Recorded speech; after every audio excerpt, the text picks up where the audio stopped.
Now, one of the other things that I want to point out, and this is why we need to get on God's calendar. Think of this as the internal workings of a grandfather clock.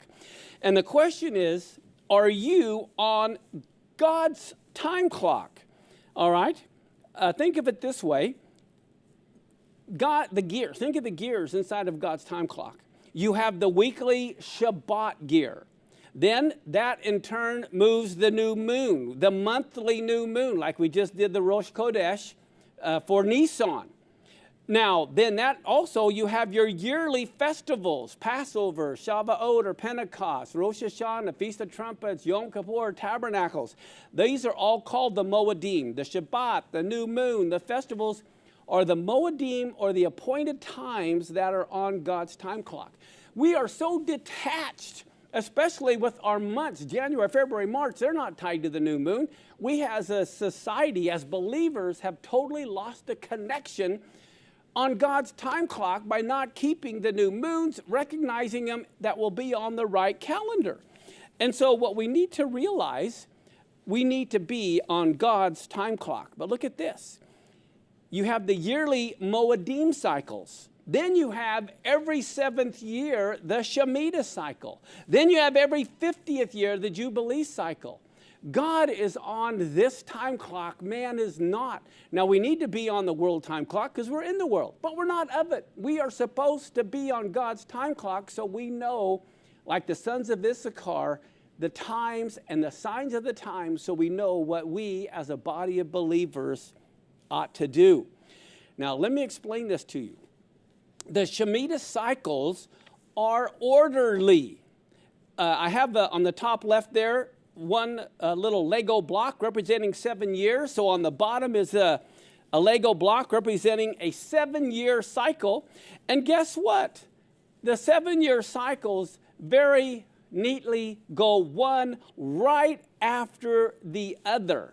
All right, it's unlike our calendar where everything is totally chaos. Most people aren't even aware of the Shemitah cycles. It's just, this is really how it looks compared to God's calendar. Now, why is this important? Let me explain something. When it comes to Daniel's 70th week, we know there's 7 years left. But guess what? It's not just any random 7-year cut out of our calendar. Here, these are the Shemitah cycles. Where do you think the next cycle, where would Daniel's 70th week be? Do you think it's going to be right here? Absolutely not. It is going to follow the pattern, and it is going to be the next 70th week or the next 7-year cycle. So get out your cameras, or your cell phones, take a picture of this. This is one of the most important PowerPoint graphics I think I've ever made to help us understand Daniel's 70th week and where we are.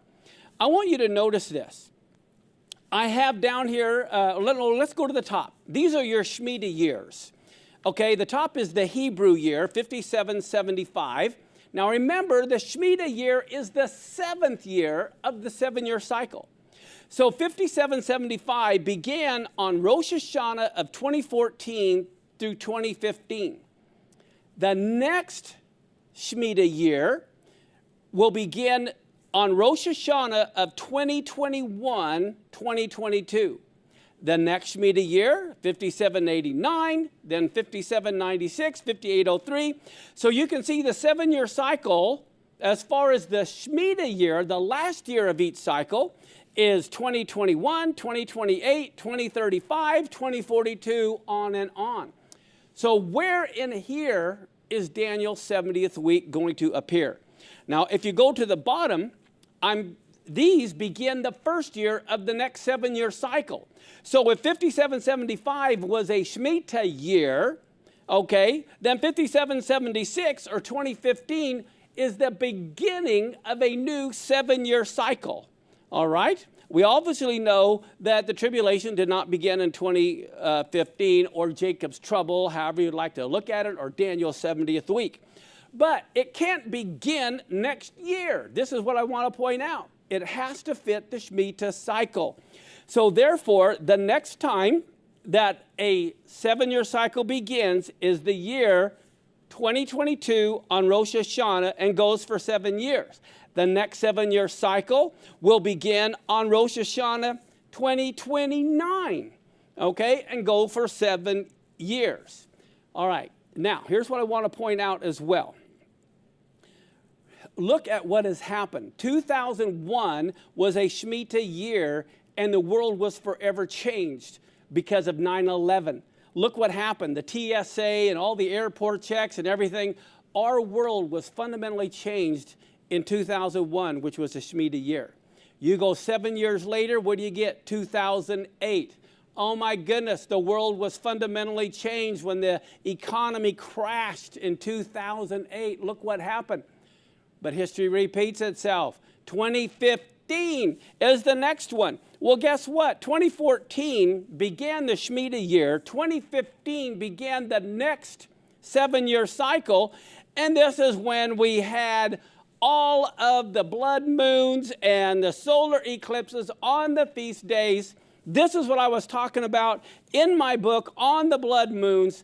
I was saying, look, we're at the beginning of a 7-year cycle. And by golly, let's look at what happens. And look what has happened just in the last 4 years. Okay, 5 years. Here we are. Look all that's happened. Look where we're at right now. And this year's not even over yet, the Shemita cycle. So we have to realize that these were signs that God was telling us. And this is what I was sharing in my book on the blood moons, Decoding the Imminent Heavenly Signs. A lot of people went crazy saying I was predicting something was going to happen that day. I never said that. What I said was this next year, 7-year cycle, God is sending us warnings that this is going to be a wake-up cycle of 7 years. Boy, have we been woken up. Well, I'm telling you right now, 5783, well, it could even start in Rosh Hashanah 2021 of next year is going to be a very interesting year. So we need to understand that the cycles, the 7-year cycles are important. So when we're understanding Daniel's 70th week, we can pinpoint what year. We don't know exactly what year, but we can pinpoint the 7-year cycle when it begins. So we can see if it begins at that year, and if not, well, you can hold your breath. You got another 7 years before you have to worry about it. Now, look at some of this. Breaking Israel news. Coronavirus era. Civilians worldwide are now being policed with drones. Just like 9/11 changed everything, this coronavirus is fundamentally changing everything in our society, and we'll never go back, just like we'll never go back to not having TSA. Watch as this unfolds, people. People in China need a green light on their phone from Alipay app to move around the country. Everyone on their phone, it'll tell them if they can move about the country or not. Look at this. Singapore's Big Brother fights against coronavirus. They have everyone's cell phone. They know exactly where you're at, but they also know who you're next to. And so what Singapore is doing, if you get the coronavirus, they go back to your phone and they look at all of your friends and neighbors who you've been around, and they contact them and tell them they are quarantined because they were next to you. Look where technology is.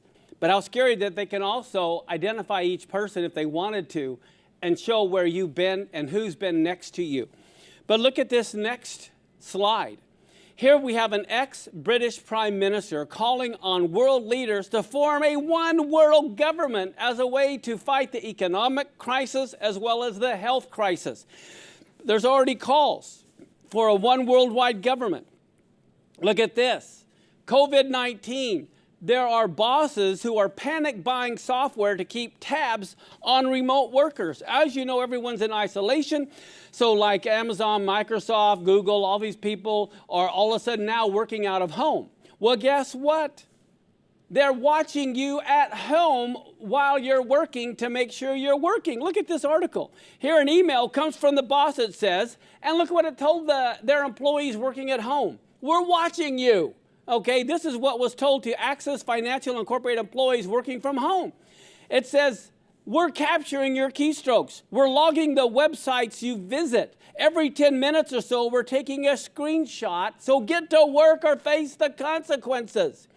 Oh my goodness. It ends with, if daily tasks aren't completed, workers will be subject to disciplinary action up to and including termination.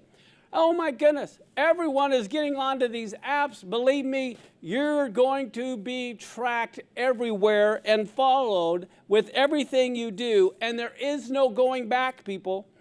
Look at this one.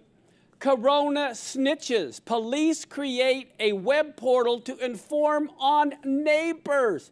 Here in the United Kingdom, a local police force established an online portal for members of the public to inform on others suspected of breaking the national lockdown measures. Look at what our society is going into. Just as I spoke last week, Asia deploys innovative, if invasive, technology to curb the virus, tracking you everywhere you go. And then going cashless. Here's the big push to go cashless because cash is so filthy. Everyone handles it. They're using this as a reason to eliminate cash. So again, this is why I wrote the book, Decoding the Antichrist. I saw all of this coming.